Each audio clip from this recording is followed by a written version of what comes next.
Bueno, el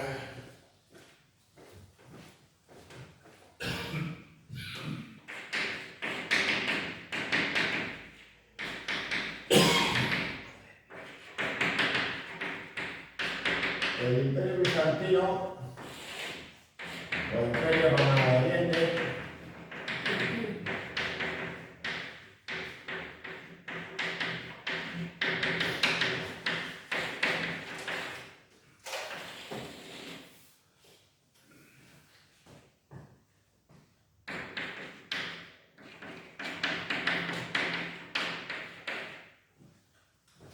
tenía como capital a Constantinopla.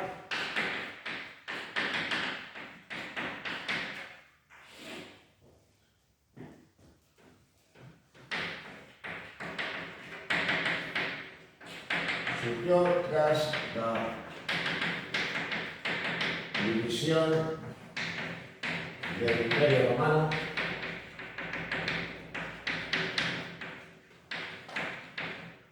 en 395.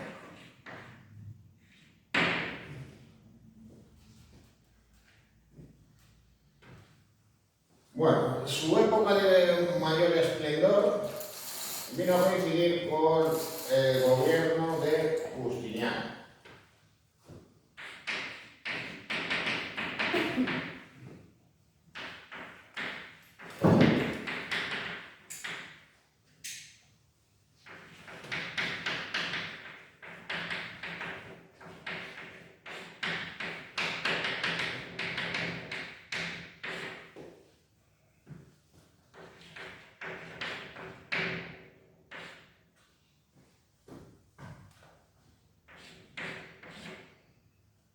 En el siglo VI.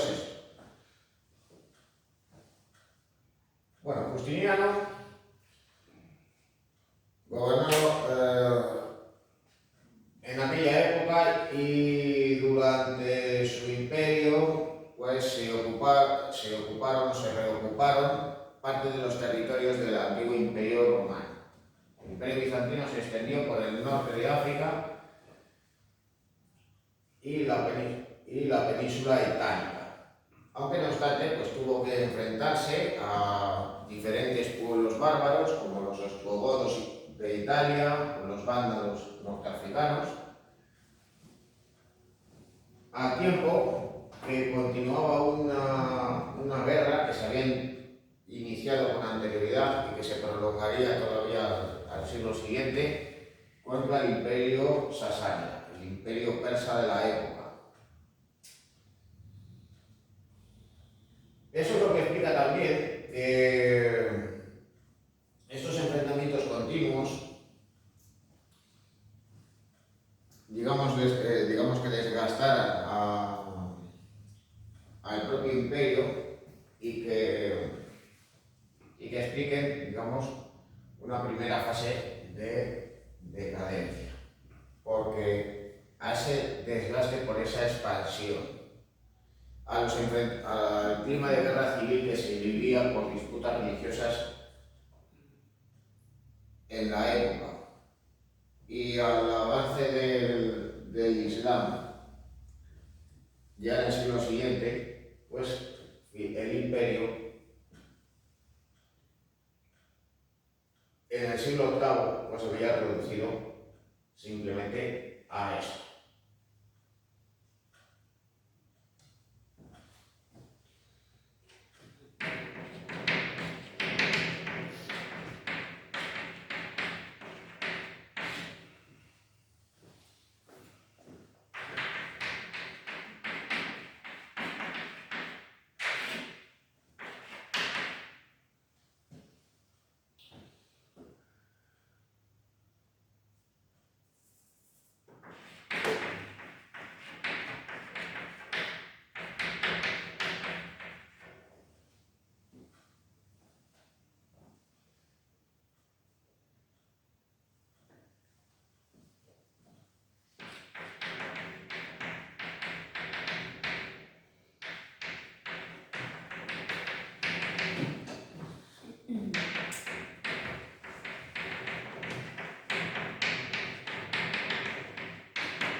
No obstante, digamos que el Imperio Bizantino se recuperó pasado un tiempo.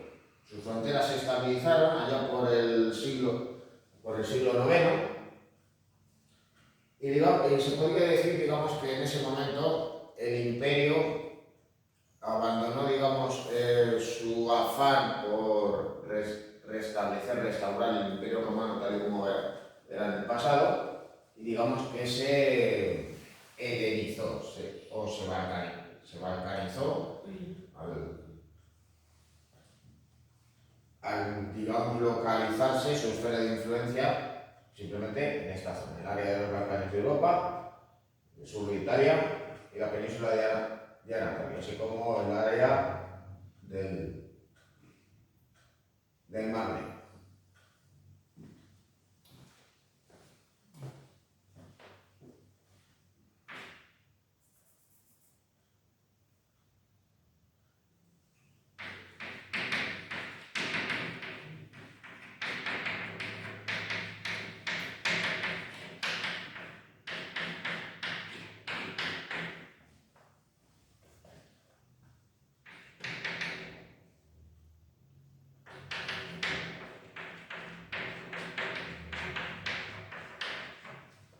Bueno, a esta etapa, digamos, a esta, digamos, segunda etapa de prosperidad, se la ven a denominar como la Segunda Edad de Oro.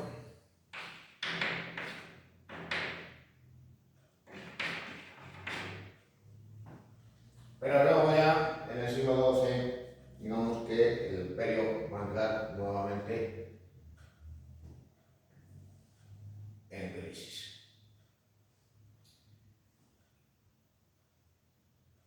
Además, curiosamente, el acontecimiento que, digamos, marcó definitivamente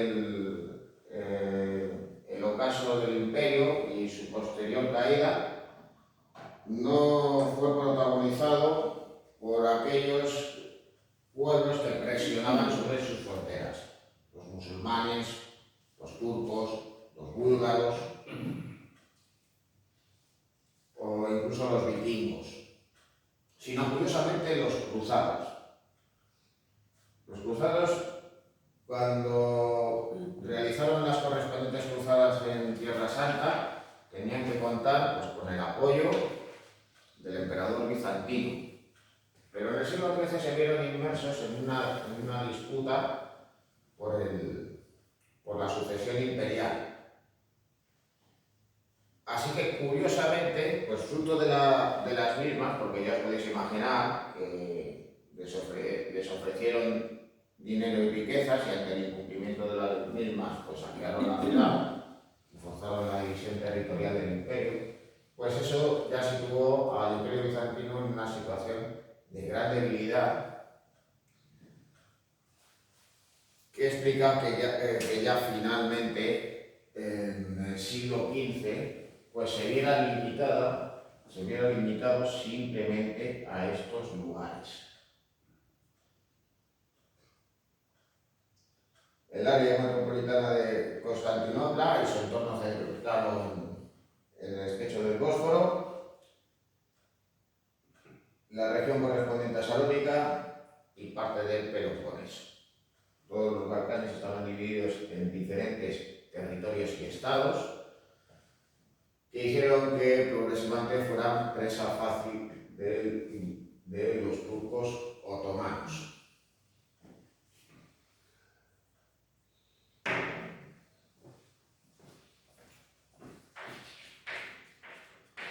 No obstante, siempre en diferentes pueblos,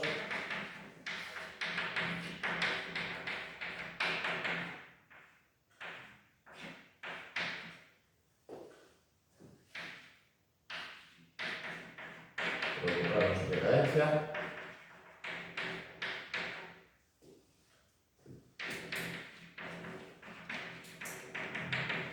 y su caída en una larga agonía que concluiría en el año 1453 por la toma de Constantinopla Constantinopla por los godos.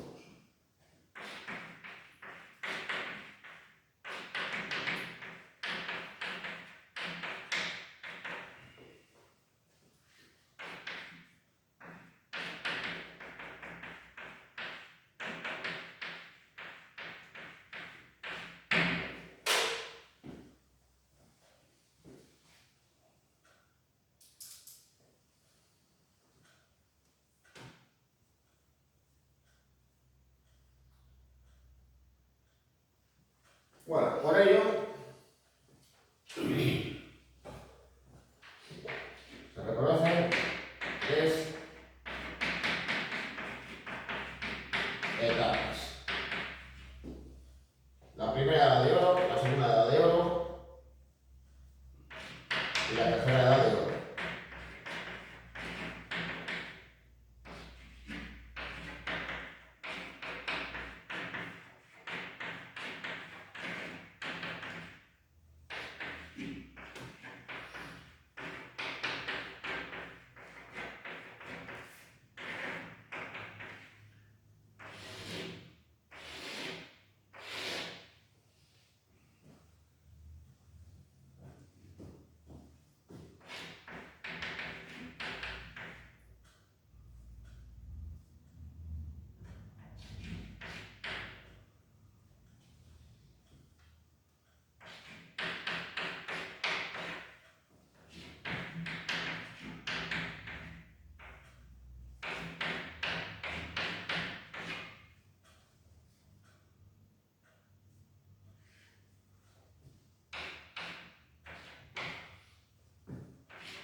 Bueno, ahí tenéis una imagen en la que aparece reconstruida la Constantinopla del siglo VI, la de su época, la de su etapa de mayor apogeo, cuando se constituyó en la ciudad más poblada de Europa. Y que luego ya en el siglo XV pues no era más que un pálido reflejo de lo que había sido, aunque pudiera contar pues todavía con las fortificaciones que databan incluso de esa época. Bueno, nosotros pues pensamos en Constantinopla de Justiniano como una ciudad donde había pues, iglesias y basílicas bizantinas, con un lujo desbordante, pero también tenemos que pensar en una ciudad que tenía elementos en común con las antiguas ciudades romanas. Yo creo que hay un espacio que a simple vista vais a poder reconocer. ¿Esto qué es? Un circo. Al fin y al cabo, pues, también les gustaban las carreras de caballos y de carros.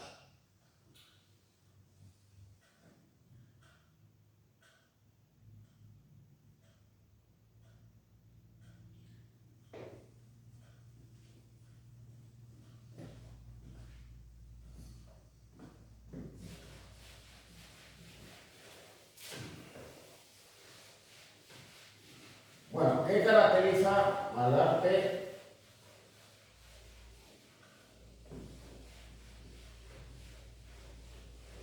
bizantino?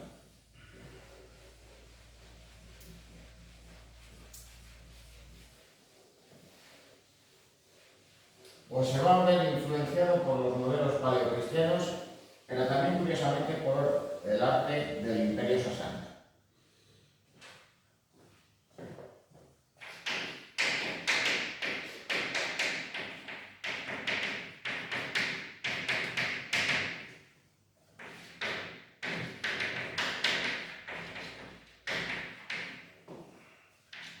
Bueno, el arte paleocristiano lo hemos visto en parte.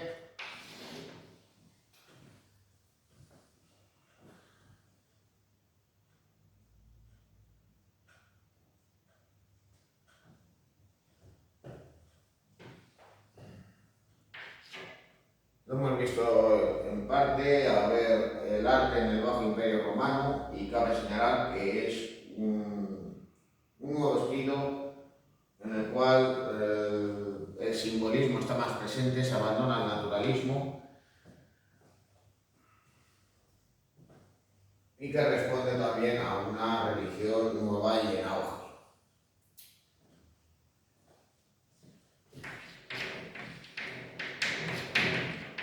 Pero luego, por otro lado, el Imperio Bizantino tenía, digamos, sus miras hacia el este, hacia Oriente, no hacia Roma, no hacia la tradición clásica. Y claro, aunque los bizantinos estuvieran peleados con los asánidas, pues eso no quiere decir que no rechazaran absolutamente todo lo que pudiera proceder de Persia.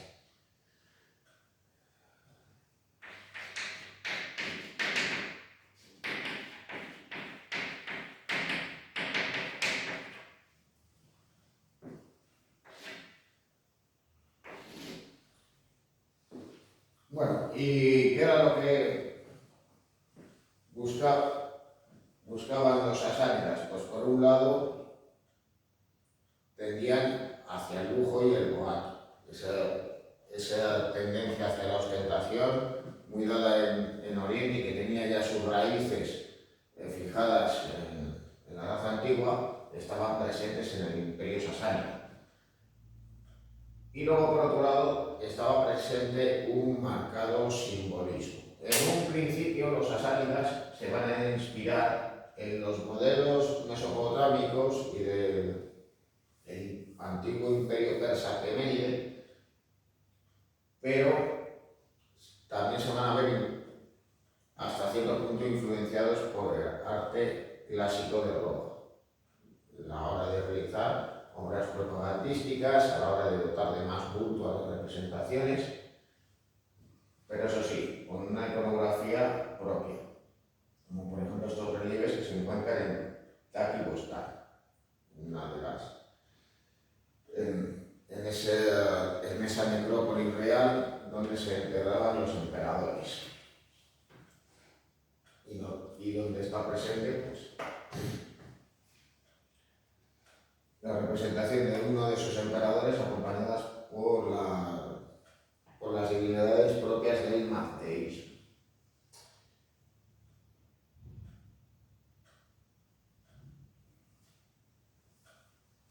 Bueno, ¿cómo se...?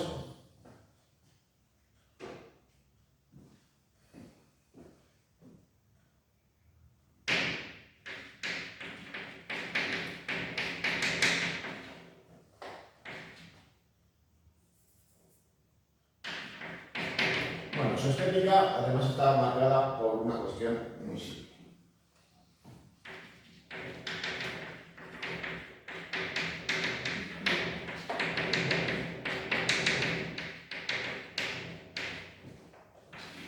La separación del Imperio Romano también explica, en parte, la separación dentro del cristianismo.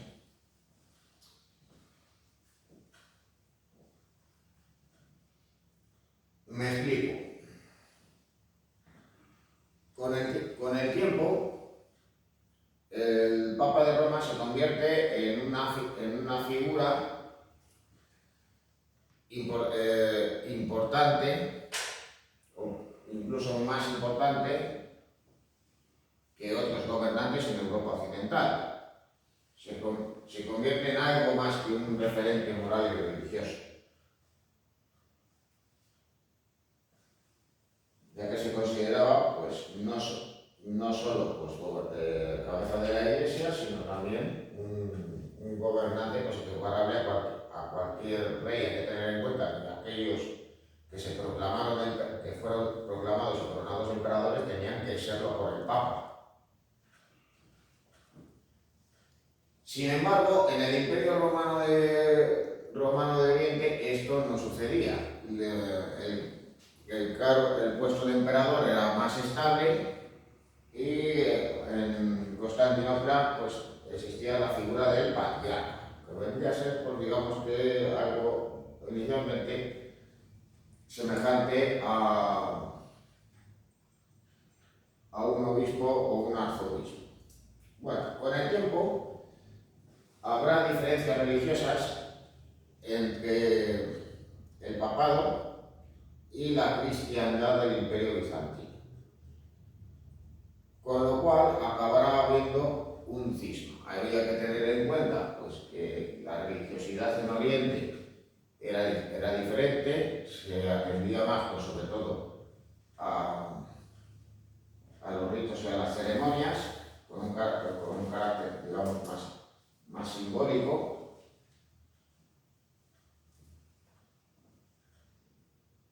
Y claro, pues fruto de estas discusiones,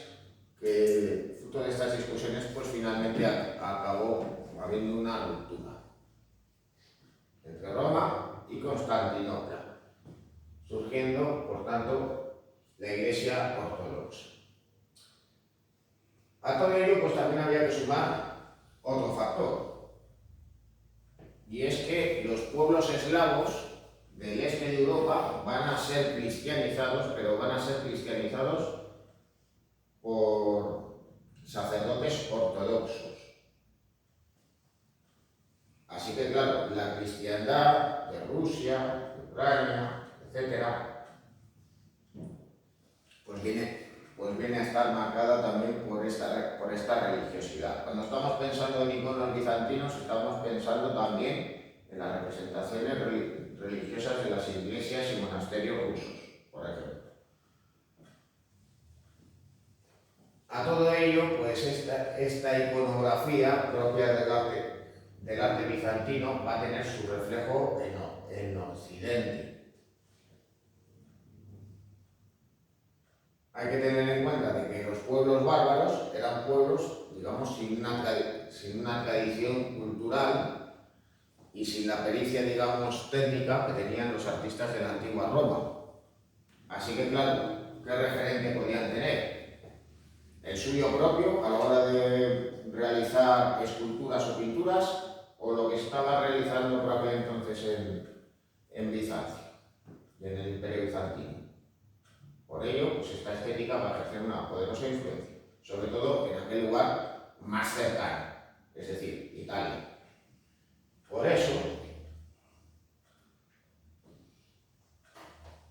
que no nos extrañe que este mosaico de Santa Sofía de Constantinopla guarde semejanzas estilísticas con esta pintura al temple de Cimabue, un pintor italiano del siglo XIII, y que también esté cerca de este icono pintado por Iván Roulier, el más famoso de todos los pintores de iconos rusos.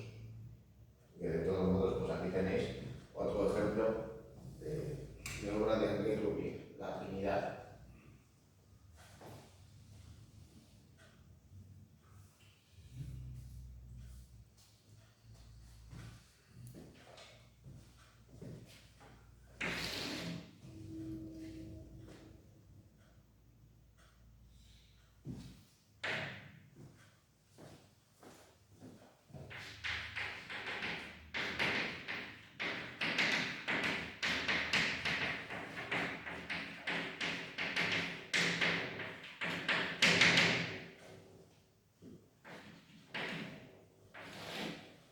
Bueno, otro fenómeno que se da en el Imperio Bizantino, y sobre todo es especialmente reconocible en la época de Justiniano, es el denominado césaropapismo. Es decir, que se viene a identificar a la cabeza de la Iglesia con la figura del gobernante, con la figura del propio emperador. Esto de todo el mundo no nos debería de parecer tan extraño, porque ¿qué pasaba en el antiguo Imperio Romano? Pues que los emperadores estaban divinizados. Claro, con el cristianismo desaparecen todas las divinidades, pero los emperadores siguen siendo. Con lo cual, pues ¿a quién se van a equiparar? Pues a las figuras religiosas de autoridad, pero también, digamos, a esos referentes vinculados al cristianismo. Daros cuenta, a la hora de representar a Justiniano, tiene una aureola propia de un santo, es decir, a la figura del gobernante le acompaña una aura de santidad. Y eso se debía, pues, sobre todo a esa fuerte vinculación que tenía el emperador con la propia Iglesia. Eso sí,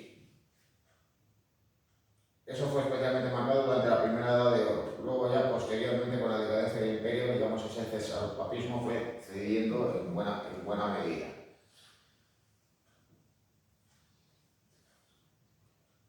Y luego ya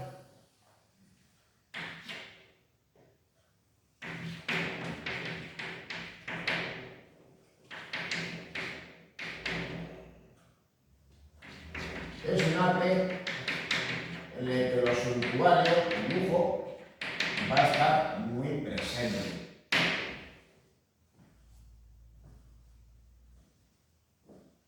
Las construcciones pues, se van a tratar de embellecer muy especialmente sus interiores. Los exteriores, digamos, que van a ser relativamente sobrios.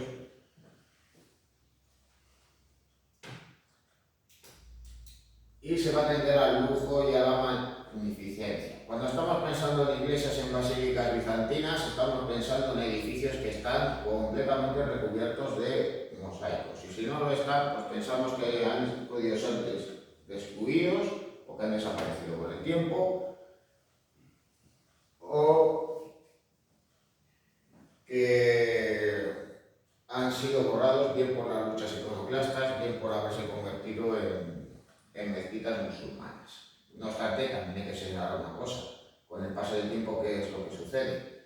El imperio entra en decadencia y cuando se construyen nuevas iglesias, ¿se van a recubrir de mosaicos? No, se van a decorar con pinturas.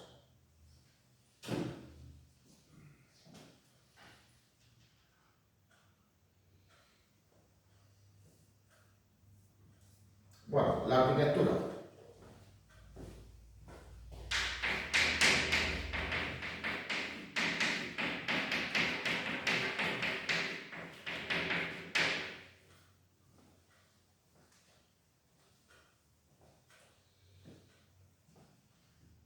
Bueno, pues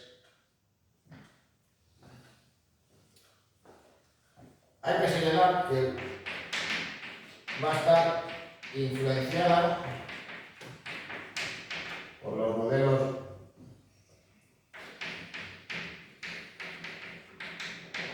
romanos y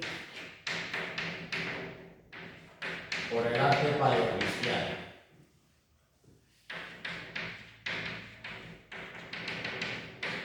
Bueno, os había citado antes el caso de Constantinopla, como allí se emplazaba un circo como los que había en otras ciudades del imperio, incluida la propia Roma. Pero también en el imperio bizantino se construyeron obras de ingeniería, construcciones civiles. Levantaron infraestructuras pues, necesarias para la ciudad. Así, por ejemplo, aquí veis una imagen del acueducto de Valente. El acueducto de Valente es de época bizantina, que fue levantado en tiempos del Imperio Romano. Bueno, además aquí podéis observar pues, en este acueducto de grandes dimensiones, pues como todavía el tráfico pasa por entre sus arcos, como antiguamente por el acueducto de Segovia. Y aquí tenéis la cisterna de Basílica, porque al fin y al cabo Constantinopla sufrió varios asedios a lo largo de su historia, y no solo el que tuvo lugar al final y que provocó su caída en 1453. Claro, eso llevó a que había que garantizar el suministro de agua, pero también había que contar con disponer del suficiente suministro digamos, de escasez de agua, de sequía, sino también ante un posible asedio.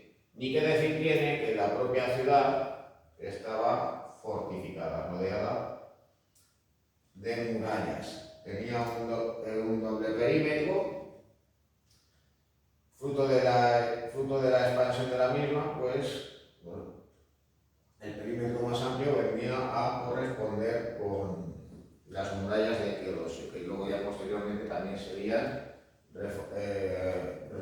reformadas. Luego, naturalmente, pues había otras cisternas por la ciudad, nos encontrábamos con plazas públicas, es decir, con foros, con edificios de uso administrativo, etcétera, etcétera.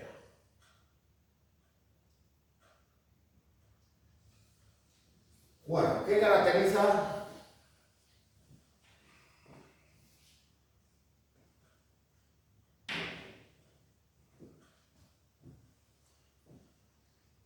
a la arquitectura bizantina? Pues curiosamente viene a continuar una tradición romana, pero que digamos que se acentúa todavía más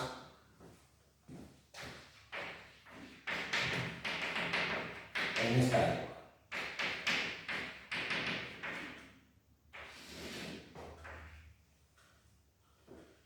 Y es que en sus construcciones se van a recurrir a materiales pobres.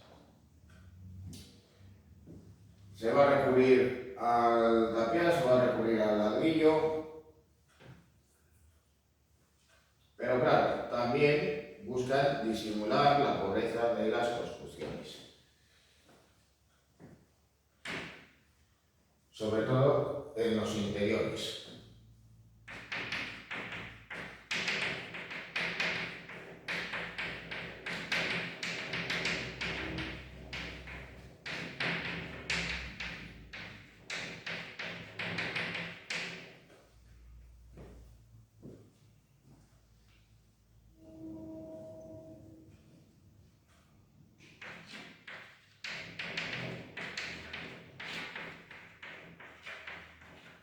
Eso sí, no quiere decir que no utilicen la piedra, ni muchísimo menos. Los bizantinos levantaban bóvedas y cúpulas, y estas, pues evidentemente no las hacían de ladrillo.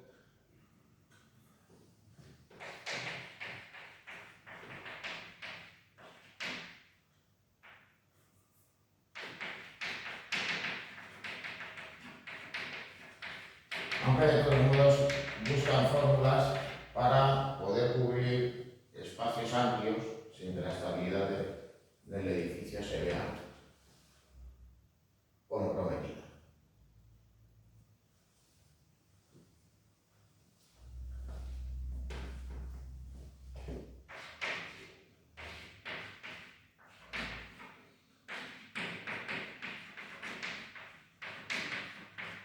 ¿Qué elementos constructivos nos vamos a encontrar?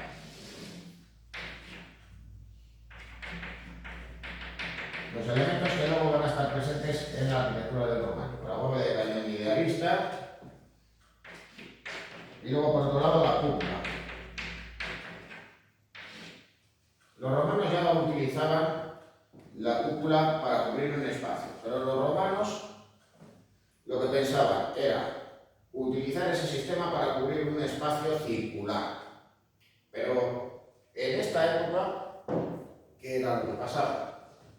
Pues se plantea una cosa muy simple, y es cómo adaptar el cuadrado a la forma circular, cómo adaptar una forma prismática a un espacio curvo.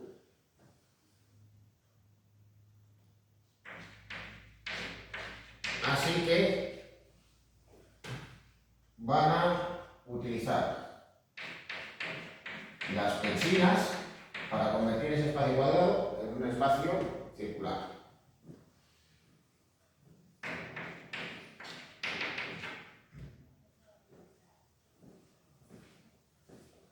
Para destacar la altura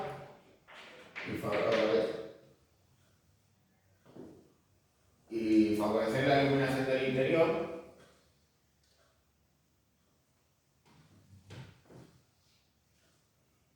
pues van a levantarlas sobre tambor.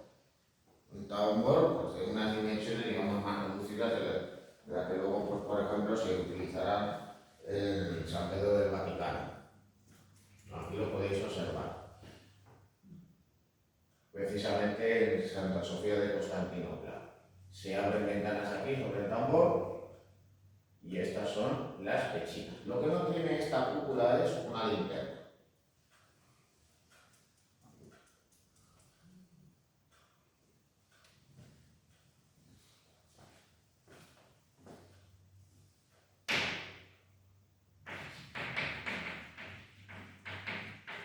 Bueno, en los interiores los arquitectos emplean columnas y pilares.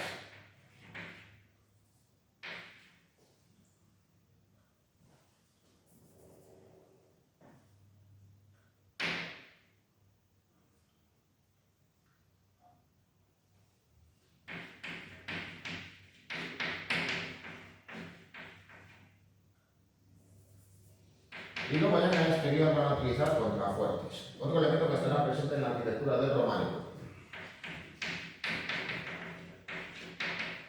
¿Qué es lo que piensan? Bueno, pues que las bóvedas y las cúpulas son pesadas, comprometen la estabilidad del edificio y por tanto para poder reforzar la estructura, pues piensan que lo mejor es adosar un pilar a la pared.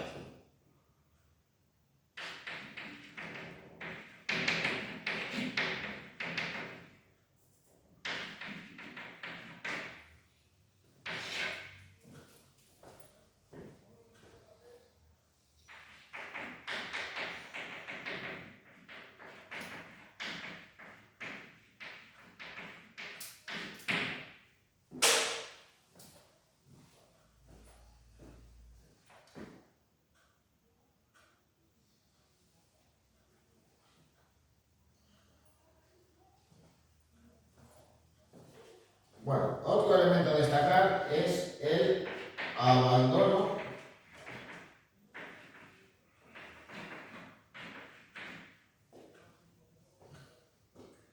de los órdenes y modelos clásicos. No van a utilizar el orden tónico, el orden jónico, el orden corintio.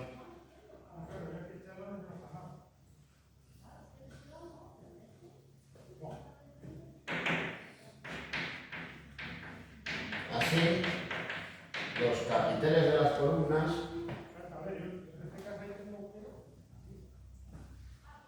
simplemente pues van a ser figuras prismáticas que se van a decorar con relieves de formas geométricas, vegetales, una talla más bien amisé.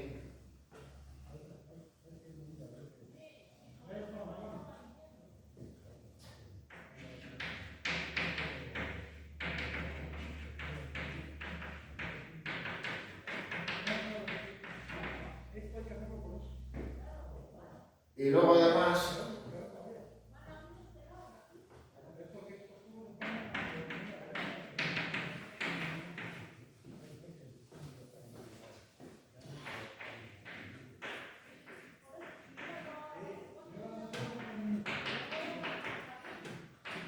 se va a situar, se va a colocar otra pieza.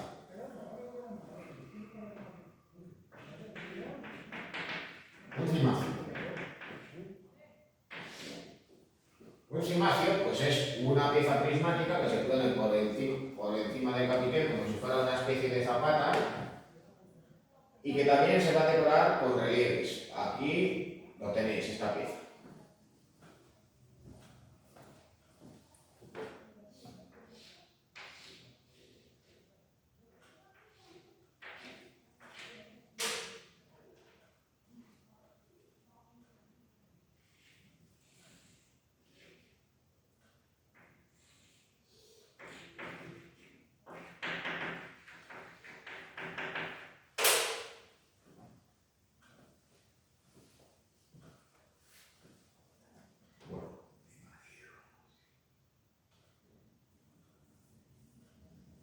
Bueno, ¿cómo son las construcciones de la arquitectura bizantina, teniendo en cuenta que sus principales edificios van a ser religiosos.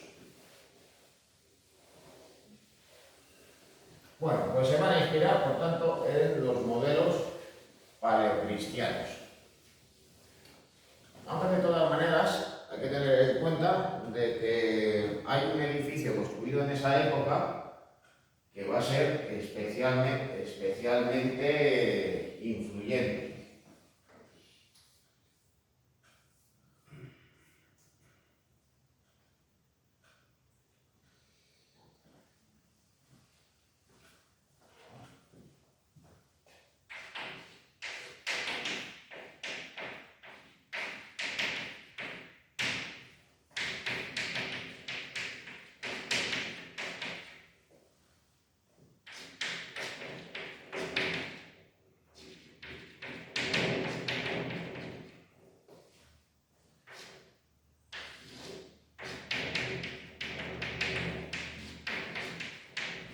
Bueno, la basílica romana y paleocristiana va a inspirar a las basílicas bizantinas.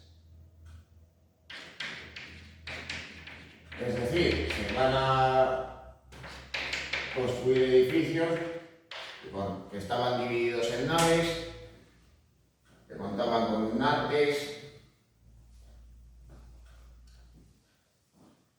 y un atrio, que contaban con una nave transversal denominada crucero y que en su cabecera tenían un ábside. Luego, por otro lado, la misma forma de la cruz pues va a inspirar la construcción de edificios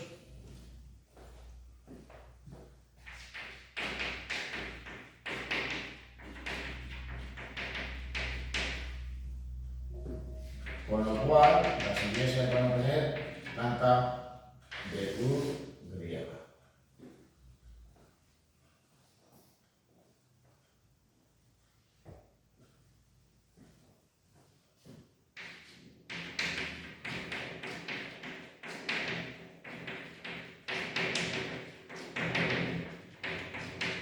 Y luego, por otro lado, los edificios van a tener planta centralizada. Estos se inspiran, pues, sobre todo, se utilizaban inicialmente en época paleocristiana en los baptisterios y en los mausoleos. Son edificios de planta poligonal o circular. En el arte bizantino, pues lo habitual es que tuvieran planta octogonal o dodecagonal,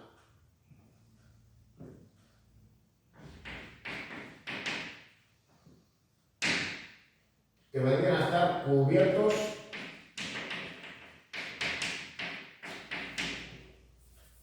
con una cúpula. En un principio, los edificios de planta centralizada no eran las iglesias, pero todo ello cambia por la influencia de este templo, la iglesia del Santo Sepulcro. Claro, al ser basílica y lugar de enterramiento, pues va a combinar la planta basilical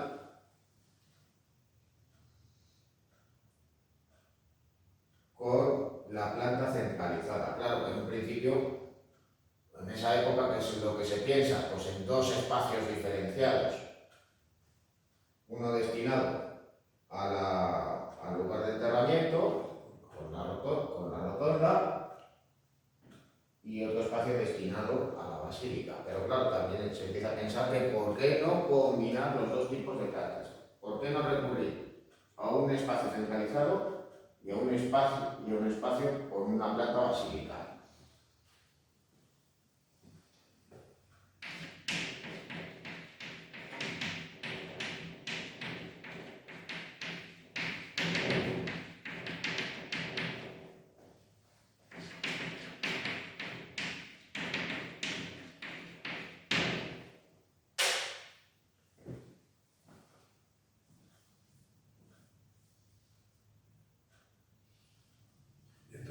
¿Esta qué es? Esa planta centralizada. Yo estaba ahí y yo así no hay ni de coña.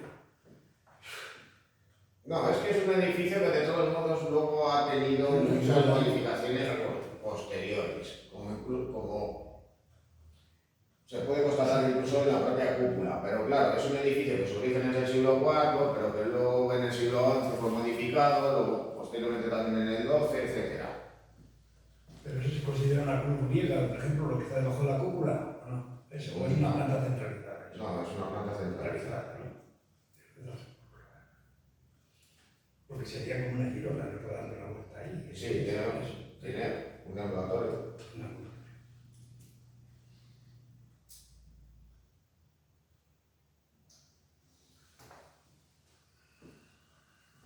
Bueno, otro aspecto novedoso. Apaga la luz, que se me aquí no sobra la luz. Otro aspecto novedoso de la arquitectura bizantina es que los espacios que se idean son cambiantes, son, digamos, elásticos.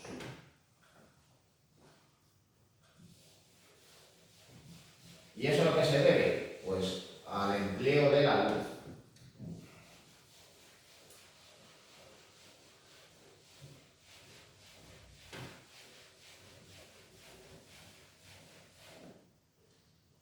Ya antes que apareciesen las vidrieras góticas, los bizantinos idean cómo generar diferentes ambientes según el momento del día, las condiciones de luminosidad,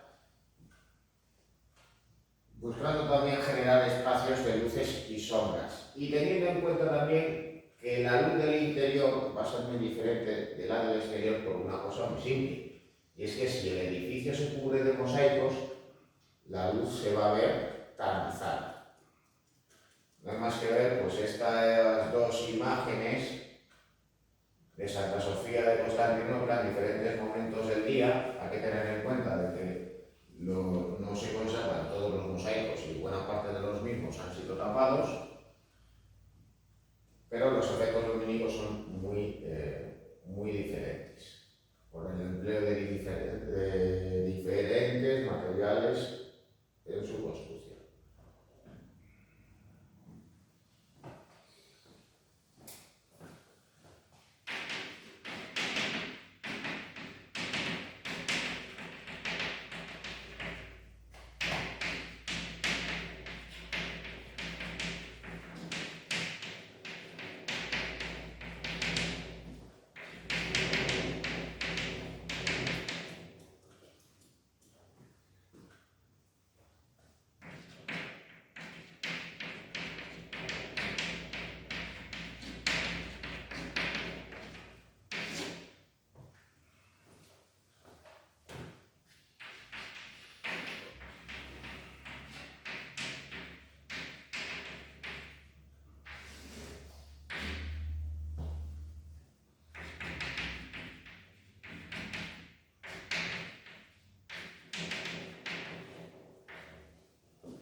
Ese empleo de la luz y esos efectos que generan especialmente los mosaicos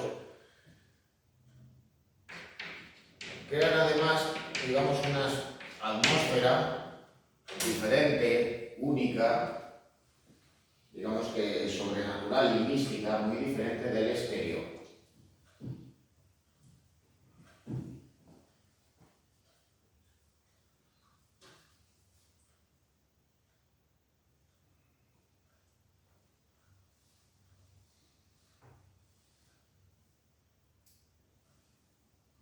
Bueno, por ello también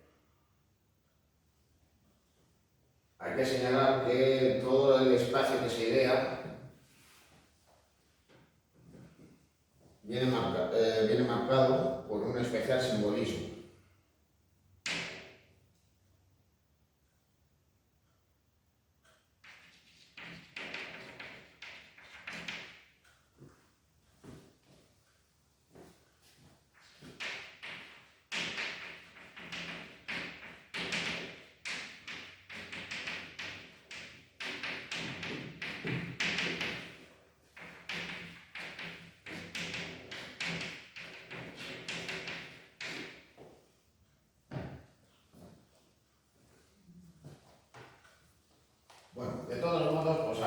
en la cúpula de San Vital de Rávena, pues nos encontramos con unos estucos y unos frescos posteriores, estilo barroco, pero de todas maneras nos podemos hacer una idea perfecta, porque al fin y al cabo, cuando en el siglo XVII y en el siglo XVIII se llevaron a cabo pinturas murales que buscaban representar glorias y representar, digamos, cielos abiertos donde se representan escenas religiosas, como si fuera una representación sobrenatural,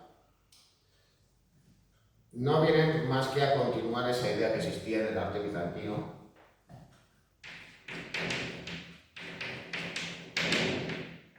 era equiparar la cúpula de los edificios con la propia cúpula celeste.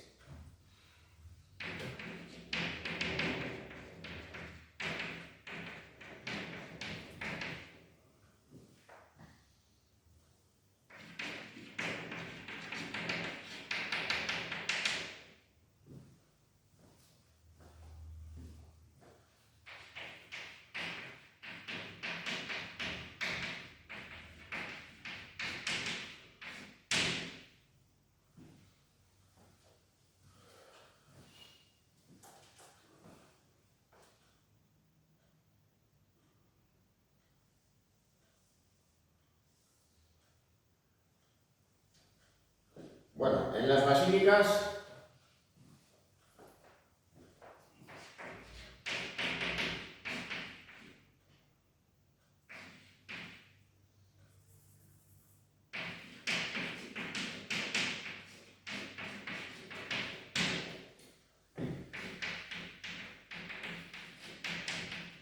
por la influencia paleocristiana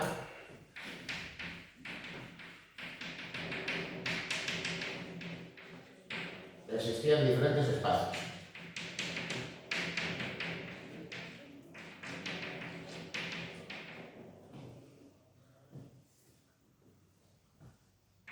Y que luego incluso influirán no solo en las iglesias medievales de Europa, sino también, curiosamente, al mundo islámico.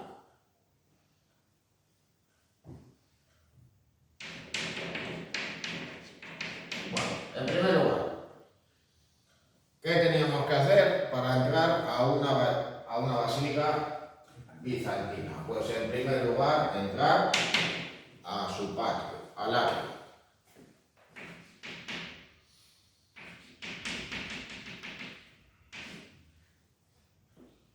Luego, además, dentro de ese patio normalmente había una fuente o fiar.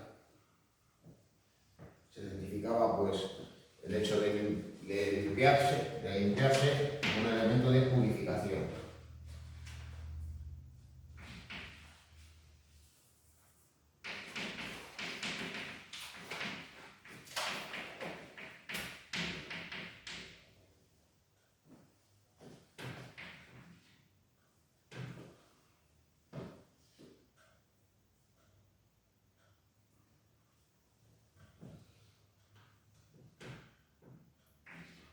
Luego, además,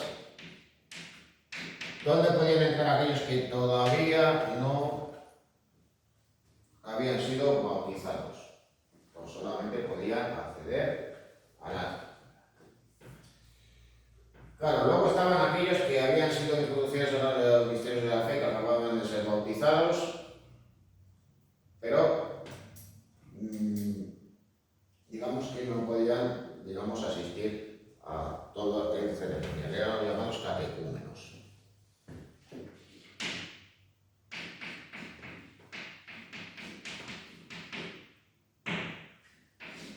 El martes, digamos que cumplía la función de vestíbulo, pero también era un espacio propio destinado a estas personas que acababan de ser bautizadas.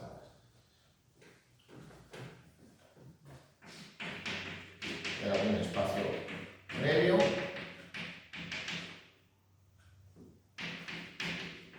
destinado a los catecúmenos.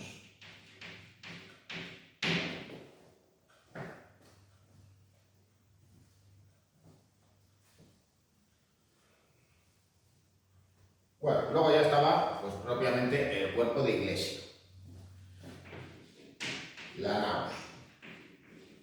En ese sentido el término no difería desde los antiguos templos romanos.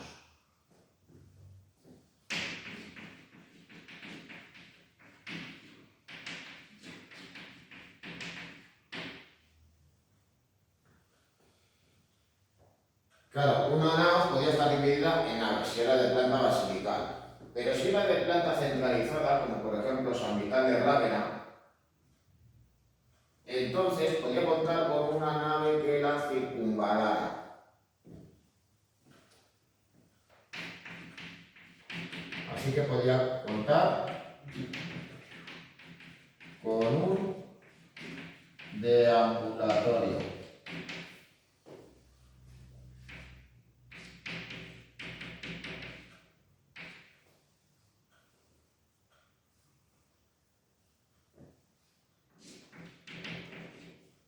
Si era de planta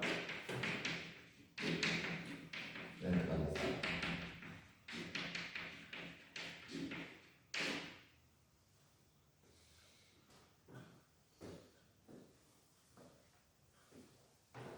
Bueno, un aspecto novedoso, aunque de todos modos en época paleocristiana podía darse el caso de que las basílicas contaran con las basílicas o baptisterios contaran con el llamado matronium, es la llamada tribuna.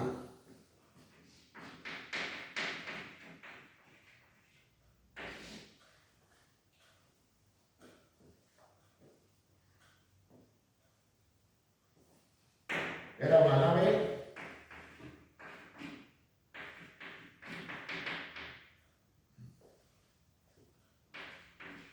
destinada a las mujeres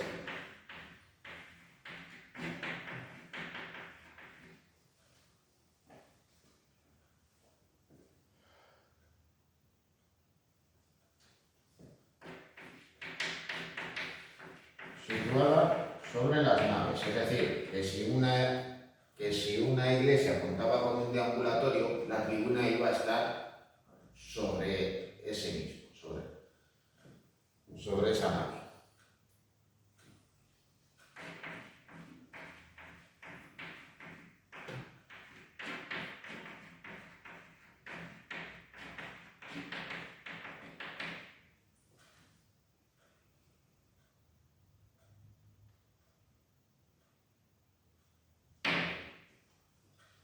En quinto lugar, el diacónico.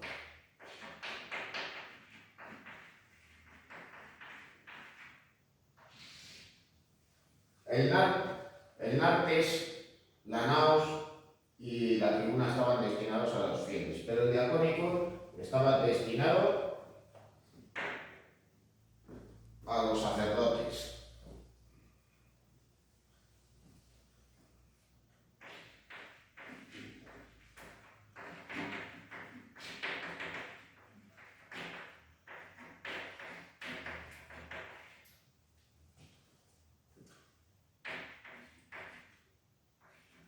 Bueno, para separar la zona de la liturgia del resto del edificio y por tanto para distanciar al clero de los fieles, se empleaba una suerte de murete.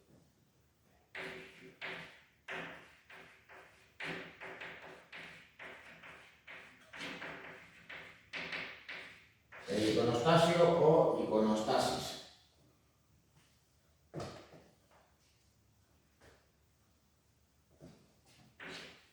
Era una suerte de murete o cancel de piedra o madera. Y que luego ya posteriormente se va a decorar con iconos. Inicialmente pues, contaban con relieves, con representaciones religiosas y luego ya posteriormente tendrán iconos.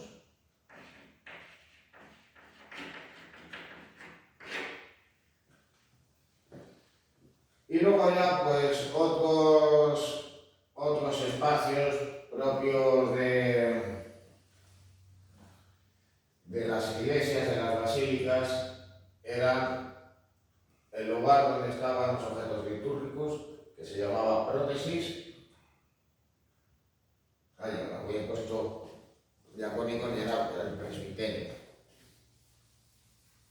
El presbiterio que vendría a ser pues, el equivalente del ábside.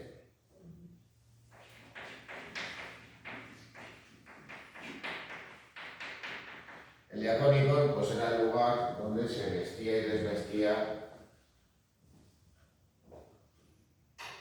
el sacerdote o el diácono de la basílica.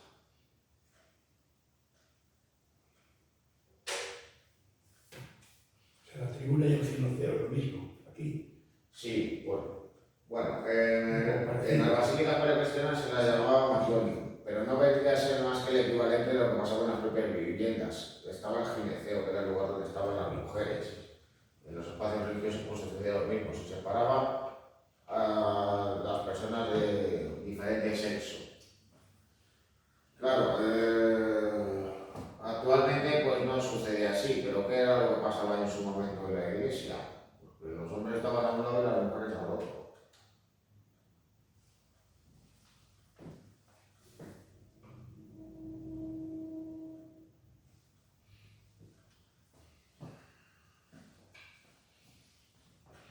Bueno, pues también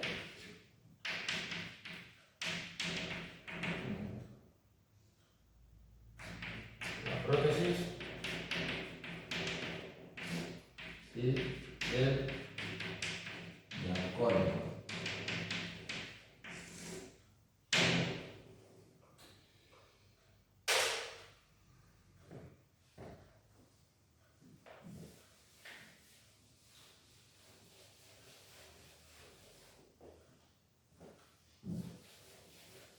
Bueno, en la primera edad de oro, ¿cuáles van a ser, digamos, los centros culturales más importantes?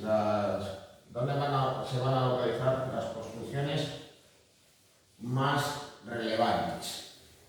Pues por un lado, la propia Constantinopla y por otro lado, en Rávena, en Italia. ¿Por qué allí y por qué no en otra ciudad? ¿Por qué no, por ejemplo, en Roma? Bueno, pues por una cuestión muy simple. Los bizantinos se establecieron en la península itálica durante los tiempos de Justiniano, pues lograron establecerse o restablecerse allí. Y eso les permitió sentar las bases de su dominio sobre el mar Adriático. Para ello tenían que disponer de una flota que ejerciera pues, el control en dicha área, también en el mar Jónico, en las costas de la península itálica.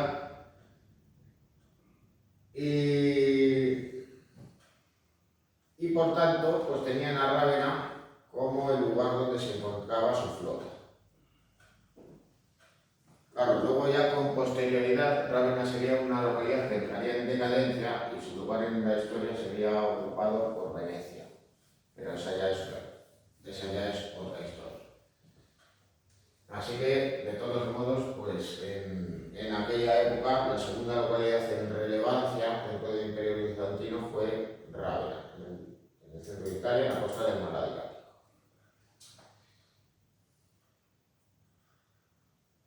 Bueno, en el caso de Constantinopla, pues, ¿qué había que destacar dentro de la ciudad? Pues un enorme conjunto palatino, ni más ni menos que vendría a ser el equivalente del que existía en la antigua Roma, en la antigua colina del Palatino. Y claro, pues entre otras construcciones, ¿qué había allí? Bueno, pues por un lado el Circo Hipódromo. El circo máximo de Roma se encontraba cerca de la colina del Palatino. Los emperadores prácticamente no se tenían que mover de allí para asistir a los espectáculos. En el caso de Constantinopla, pues venía a suceder pues, prácticamente lo mismo. El Palacio Imperial se encontraba junto al hipódromo. Luego también allí se encontraban diferentes edificios administrativos, jardines, su propio puerto personal, así no tenían que ir hasta el puerto y el arsenal de Constantinopla. Y también, curiosamente, Santa Sofía, que formaba parte de dicho conjunto palatino. No quiere decir que no fuese la única iglesia, ni muchísimo menos. Pero, de todos modos, pues esa es otra señal más del cesaropapismo de la época. La principal construcción religiosa se encontraba pues, próxima al palacio.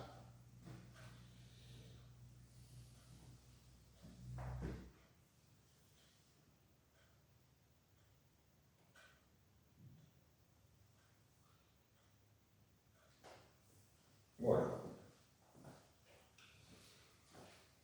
principales edificios.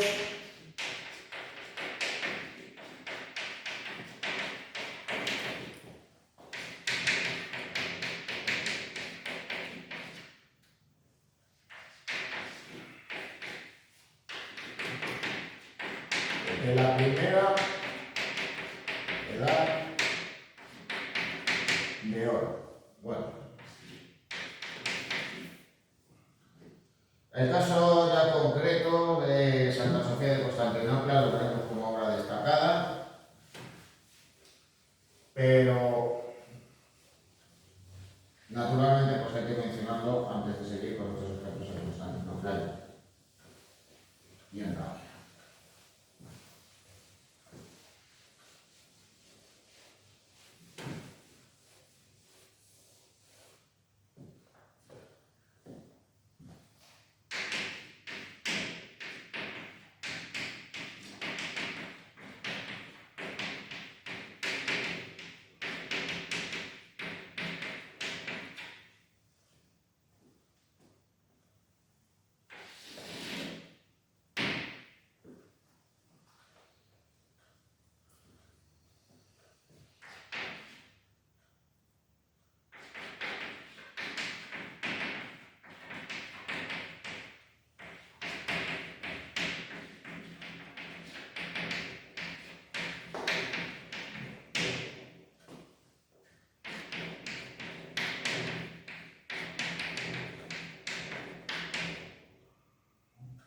Bueno, la iglesia de los santos Sergio y Iván. La tenéis aquí, podéis constatar de todos modos que también está reconvertida en mezquita. Por eso podéis comprobar que no son visibles mosaicos, pero sí que podemos observar por las características propias de las construcciones bizantinas. En este caso nos encontramos con un edificio de planta centralizada, cuenta con un deambulatorio, el espacio central es octogonal, mientras que el exterior es cuadrangular, y aquí podéis observar la presencia del narcis. Esta parte de aquí correspondería al presbiterio, mientras que a ambos lados estarían la prótesis y el diacónico. Bueno, en cuanto al exterior, pues podéis reconocer también que los exteriores son más bien sobrios y que en su construcción pues, se recurrió también a materiales pobres. Se empleó el ladrillo y el muro de mampostería.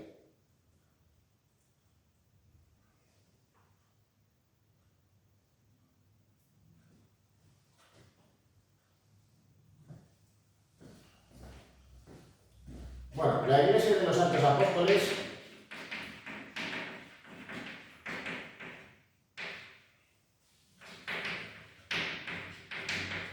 de Constantinopla es una iglesia desaparecida, pero que cumplía con la función también de ser el lugar de enterramiento de Justiniano, es decir, que al mismo tiempo era basílica y mausoleo. ¿Qué pasaba con las construcciones en las cuales se recurría a la planta de cruz griega, como esta? Pues que se iba a cubrir también con cúpulas sobre pechinas, cada uno, en el espacio central y cada uno de los brazos de la cruz. Luego, a su vez, el edificio contaba con un arques y con un arque, del cual nos podemos hacer cierta idea en esta imagen, en esta miniatura.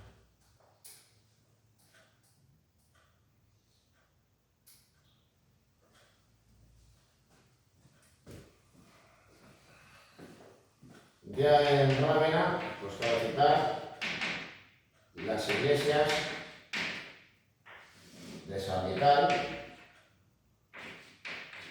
de San Apolinar el Viejo,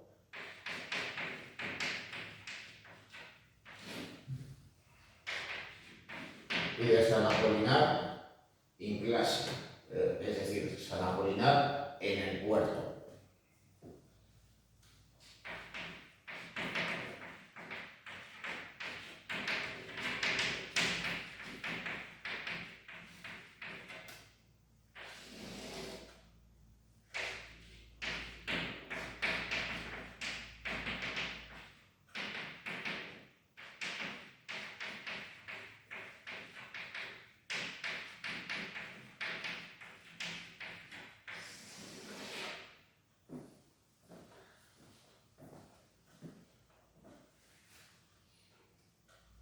Bueno, la iglesia de San Vital de Rávena la hemos visto con anterioridad, era una iglesia de planta centralizada. Y estas son las imágenes de las basílicas de San Apolinar el Viejo e Inclasi. En este caso, pues responde más a esos modelos paleocristianos, inspirados en las basílicas romanas. Es decir, un espacio rectangular dividido en naves con un ábside en la cabecera y que tiene un crucero. Además, se cubre la construcción con un artesonado de madera, salvo el ábside, donde se va a emplear una bóveda de oro. Luego ya, de todos modos, creo que los campanarios ya son posteriores. Bueno, aquí en San Apolinar el Nuevo podéis reconocer el uso del cimacio. También aquí en San Apolinar Inclasi. ¿Y el baptisterio? ¿Cuál es? Ninguna de esas, no sé. Ah, bueno, sí, el baptisterio de los ortodoxos. Ahora ya vamos a ver. Sí. Bueno, en Rávena hay dos baptisterios de la Alta Edad Media. El baptisterio de los arrianos y el baptisterio de los ortodoxos.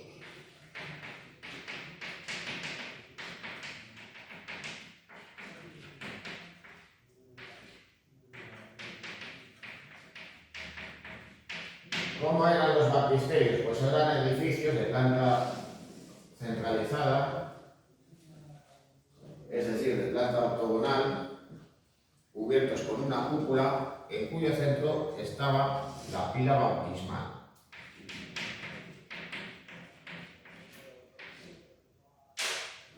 Los baptisterios se constituían un espacio propio por la relevancia que se daba a dicho sacramento y a su ceremonia. Y ello pues también explica que en el caso de Italia posteriormente se vayan construyendo edificios única y exclusivamente para ese uso, siguiendo también pues esos modelos que datan de la Alta Edad Media. No hay más que pensar, pues, por ejemplo, pues, en el baptisterio de Florencia o el baptisterio de Pisa, que se encuentran junto a la catedral, a las respectivas catedrales.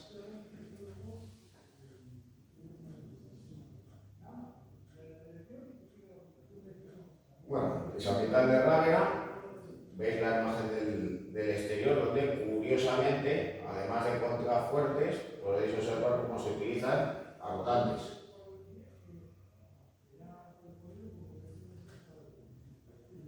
que luego ya no sé si eran de la época o no. Bueno, ¿qué es lo que se hace en la construcción? Pues curiosamente, el deambulatorio se cubre con bóveda de arista, aunque luego también el espacio central, el espacio correspondiente a la naos, se rodea con absidiolo, siendo esta la parte correspondiente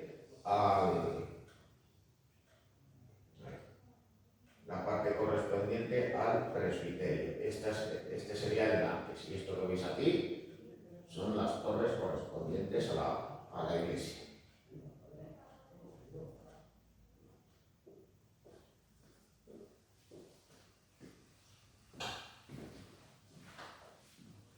Bueno, la primera de oro cabe señalar pues, el uso de la planta basilical junto con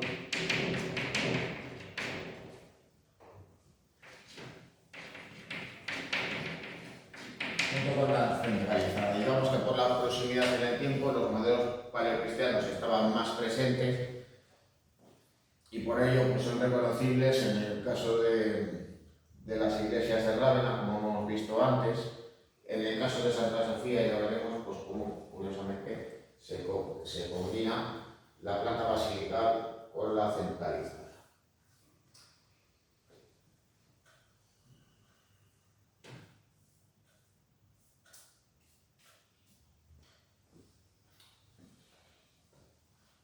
En la segunda era de oro,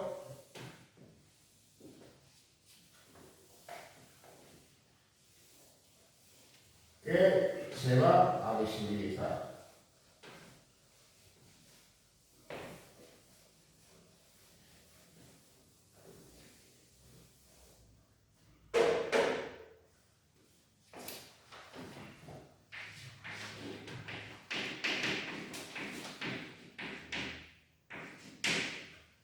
Pues las construcciones digamos que van a tener unas características más reconocibles, más diferenciadas.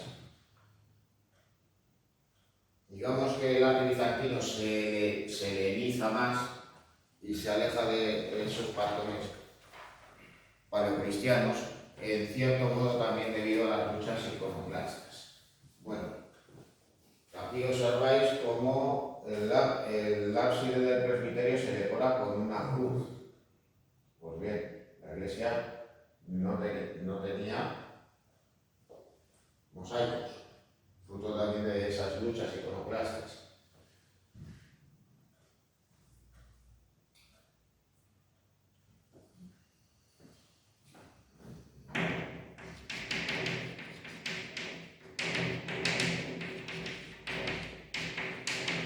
Predominio de la planta de cruz griega.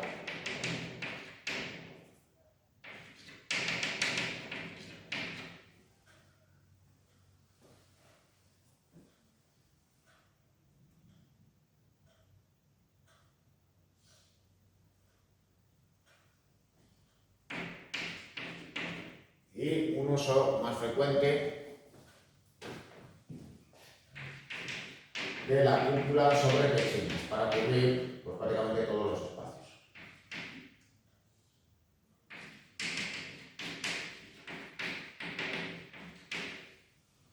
Bueno, la iglesia de Santa Irene ya era una iglesia anterior, una iglesia del siglo VI, pero posteriormente se reforma. Y el espacio que era basilical en su origen se transforma en una suerte de cruz griega, pero sobre todo se le dará más importancia a la cúpula del espacio central. Cúpula sostenida sobre pechinas y que tiene un tambor.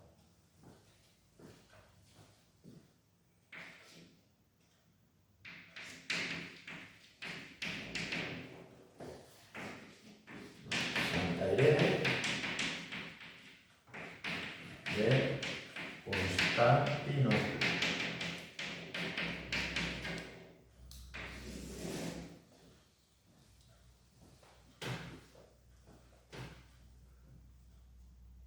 No habíamos puesto Santa Irene también en el otro lado, en la primera edad de oro. Yo tengo apuntado. Claro, es que se consiguió en el siglo VI, pero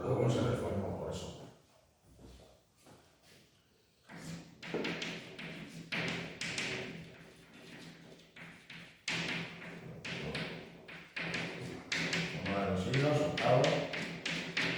Vale.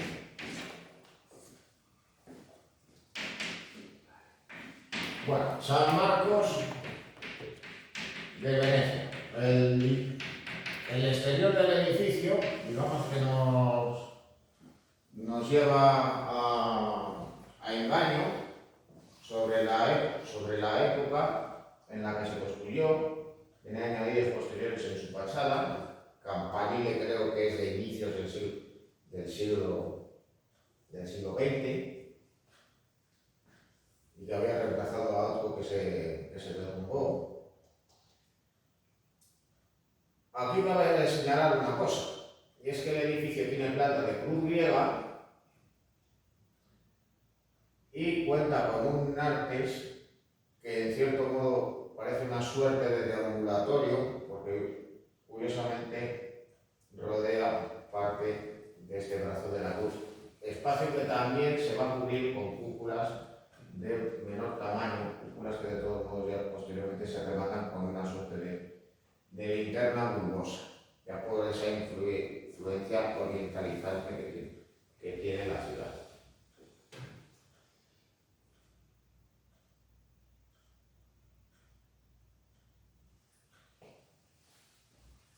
Bueno,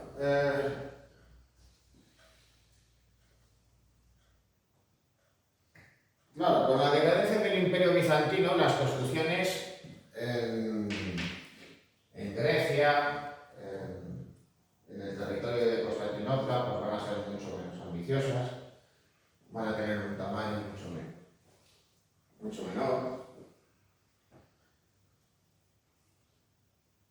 Aunque eso sí, digamos que sí que van a responder, digamos, a esos parámetros. Tenemos por un lado, ahí a la vista, el monasterio de Dafni.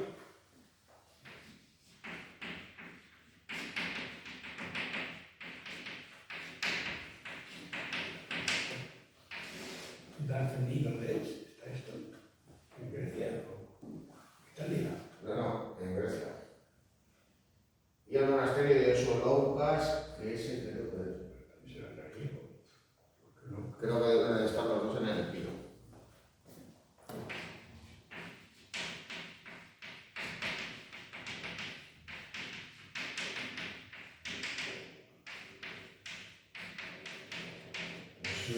Soloukas. Bueno, aquí reconocéis de todos modos el nartes y también la cúpula sobre tambor. Los cortafuegos, por tanto, también están en el exterior. No deja de ser significativo, debido pues, a la inestabilidad de la época, que sobre el nartes hay almenas.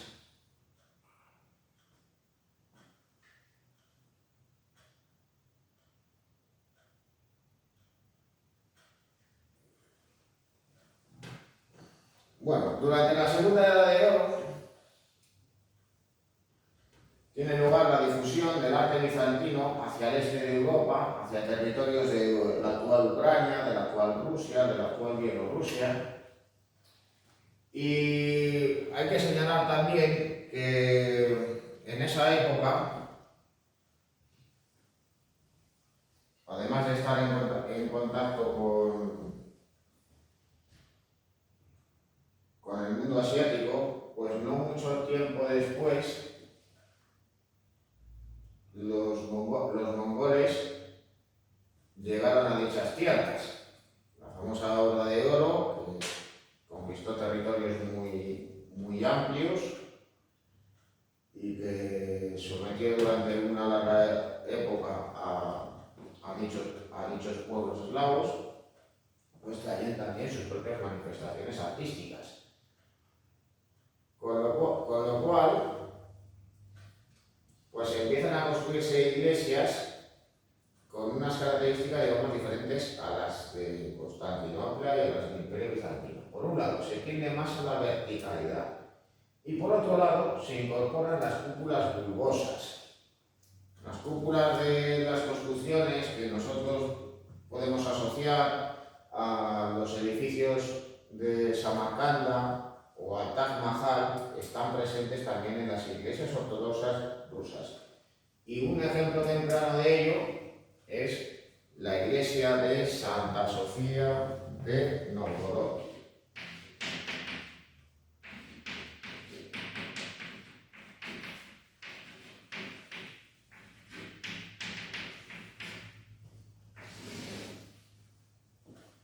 Bueno, Novgorod, si no recuerdo mal, está en Bielorrusia.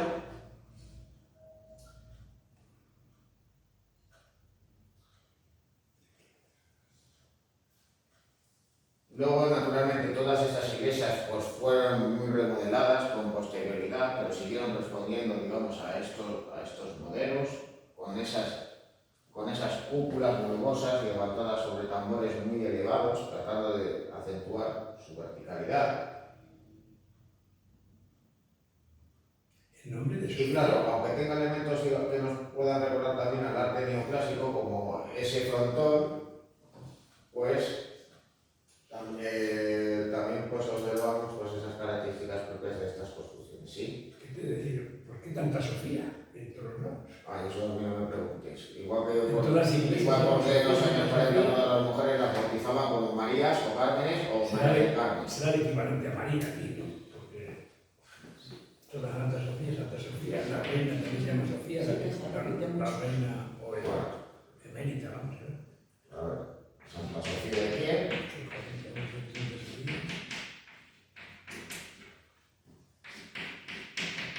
Será el equivalente a María.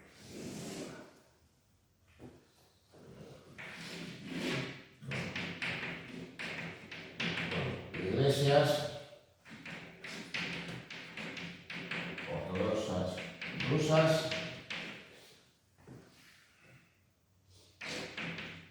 con cúpulas bulbosas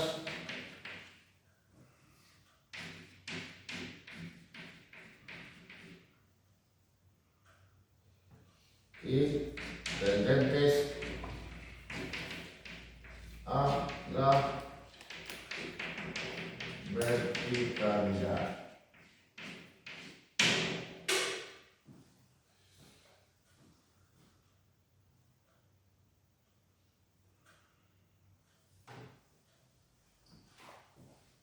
Bueno, estas dos, Santa Sofía de Novgorod y Santa Sofía de Novgorod son unas muestras tempranas de dichas edificaciones. En la tercera edad de oro, pues claro, en el caso de los territorios del Imperio Bizantino, pues la pobreza de medios era, si cabe, todavía mayor. Ya por el siglo a finales del siglo XIII, en el siglo XIV, en la primera mitad del siglo XV, pues ante la decadencia y el ocaso del Imperio Bizantino y el avance de los turcos otomanos, pues apenas se realizaron construcciones y se conservan muy pocas. No obstante, hay que señalar una cosa, y es que el cristianismo ortodoxo en tiempos del Imperio Otomano era permitido. Los patriarcas siguieron en sus tronos y las iglesias pudieron seguir practicando sus cultos. De ahí la pervivencia de dichas construcciones, aunque eso no quiere decir que muchas de ellas no pasaran a ser mezquitas o que otras tantas fueran derribadas. Bueno, de la tercera edad de oro,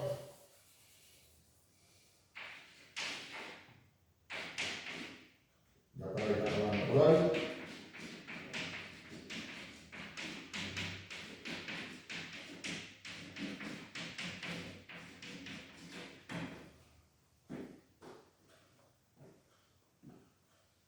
Pues hay que señalar que son construcciones modestas,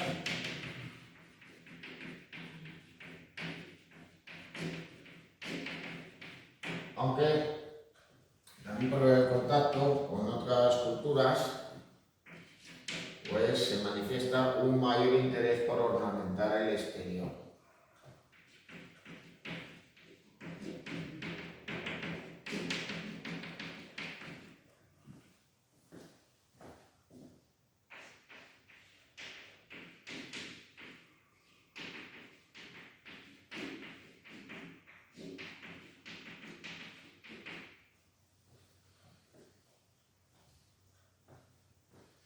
Y cabe citar pues, los monasterios que se encuentran en Mixca.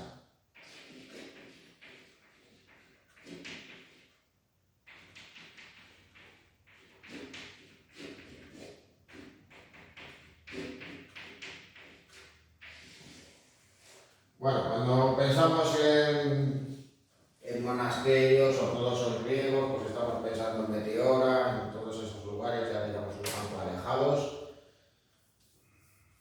Pero claro, más modestos, pues son los que se encuentran en Mixca. Bueno, pues si no tenéis nada que hacer y tenéis ganas de estar pues mucho tiempo en un coche para ir por carreteras recónditas en la península del Peloponeso, pues podéis acercaros a esta vista y ver estos dos monasterios que se localizan allí. En ese lugar pues, están agreste de valles profundos y valles serpenteantes que ya se está región. Está abandonado eso, ¿no? Porque con la pinta que tiene. Bueno, tanto como Está abandonado no, pero el Peloponeso es un lugar muy recóndito, con comunicaciones literalmente infernales. Es decir, aquellos que han ido en autobús o en coche hasta Meteora, pues literalmente pues, han tenido que ir por una carretera del demonio. Pero claro, el Peloponeso, aunque pueda parecer que está más cerca de Atenas, es todavía un sitio más recóndito. Claro, después de ver las cúpulas esas muy No, sí, muy bonito. y parece de ermitaños, ¿no? Ya, pero es que estos otros son iguales, pero digamos que están más conservados, han sido pues, lugares de culto y luego además un foco de atracción turística. Claro, y que se conservaron o no se ve ahí, no se aprecia si estaba decorada en el exterior, si ha ido desapareciendo todo. Bueno, y claro, pues esto curiosamente hasta cierto punto palidece con lo que va sucediendo en Rusia, con una religiosidad, digamos, ascendente, con una creciente importancia también del propio zarato de Moscú. Con lo cual, pues con el paso del tiempo van apareciendo pues, construcciones, digamos, más fantasiosas, con esa tendencia más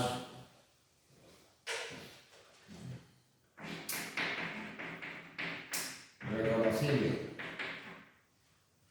en este tipo de edificaciones que ya son bastante posteriores.